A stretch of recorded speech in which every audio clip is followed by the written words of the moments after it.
pendant un certain temps, on a effectivement tué l'élection législative, mais on a donné au président une latitude d'action exceptionnelle.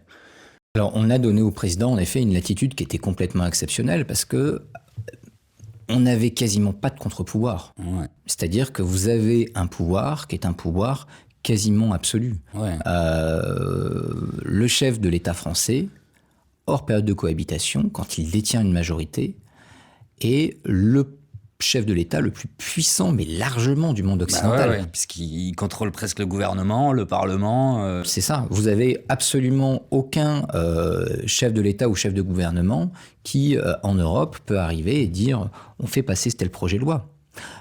Regardez la crise Covid. C'était extrêmement intéressant parce qu'en fait, comment est-ce que ça se passe en Allemagne ou en Italie ? Vous réfléchissez, vous pensez, vous débattez au Parlement des solutions et après avoir débattu pendant une semaine des solutions, Angela Merkel arrive, ou Giuseppe Conte à l'époque, et dit voilà, on a débattu pendant des semaines ou des jours et donc voilà quelles sont les décisions. En France, pas de spoiler. Le chef de l'État va parler dimanche à 20h. Chut, surtout, il ne faudrait pas éventer le secret.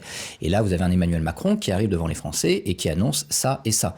Comme il ne faut pas éventer le secret, parce que la communication, c'est la communication, les administrations ne sont pas au courant. Et donc, résultat, elles vont produire un truc pendant la nuit, et le lendemain matin, vous avez des ministres qui vont se retrouver avec des choses qu'on prépare les administrations entre 20h et 4h du matin. Évidemment, tout est à refaire, et le dimanche d'après, Emmanuel Macron dira « Regardez, l'administration, c'est n'importe quoi ». Les partis politiques qui n'ont pas été consultés vont dire « Non, on n'a pas été consultés, c'est horrible ». Et donc, à partir de là, vont rentrer dans l'art du chef de l'État.